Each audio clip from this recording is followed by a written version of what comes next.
ଭାରତୀୟ ସେନାଙ୍କର ଜୀବନ ଅତ୍ୟନ୍ତ କଠିନ ଏବଂ ଅନୁଶାସନପୂର୍ଣ୍ଣ ହୋଇଥାଏ। ସେମାନଙ୍କୁ ଦେଶର ରକ୍ଷା ପାଇଁ ସବୁବେଳେ ନିଜକୁ ପ୍ରସ୍ତୁତ କରିବାକୁ ପଡ଼ିଥାଏ। ଏଣୁ ତାଙ୍କୁ ସବୁବେଳେ ସବୁ ସମୟରେ ଫିଟ୍ ରହିବାକୁ ପଡ଼ିଥାଏ। ତେବେ ଏତେ ଫିଟ୍ ରହିବା ପରେ ମଧ୍ୟ ସେମାନଙ୍କର ମଦ୍ୟପାନ କରିବାର ଅଭ୍ୟାସ ରହିଥାଏ। ସାଧାରଣତଃ ମଦ୍ୟପାନ ଶରୀର ପାଇଁ ହାନିକାରକ କୁହାଯାଉଥିବା ବେଳେ ସେନାବାହିନୀରେ ମଦ ଉପରେ କୌଣସି କଟକଣା ରହିନାହିଁ। ତେବେ ଆଜି ଆସନ୍ତୁ ଜାଣିବା କ'ଣ ରହିଛି ଏହା ପଛର କାରଣ।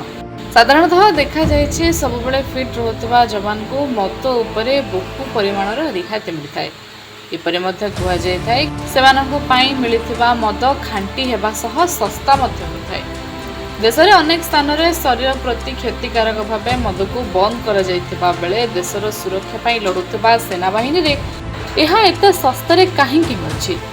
ଆଜି ଆମେ ଏହାର ଉତ୍ତର ଆପଣଙ୍କ ପାଇଁ ଆଣିଛୁ।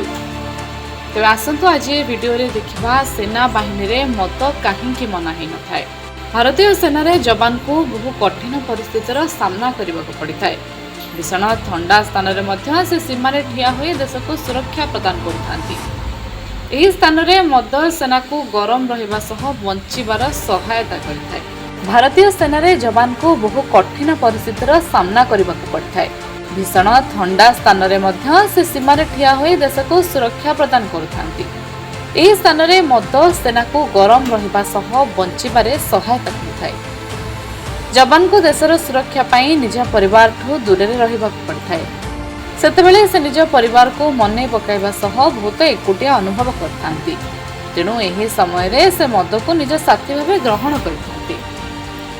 ବ୍ରିଟିଶ ଅମଳରେ ଏକ ନିୟମ ରହିଥିଲା କି ସେମାନେ ତାଙ୍କ ସୁରକ୍ଷାକର୍ମୀ ତଥା ଯବାନଙ୍କୁ ଭରପୁର ମାତ୍ରାରେ ମଦ୍ୟପାନ କରିବାକୁ ଦେଉଥିଲେ।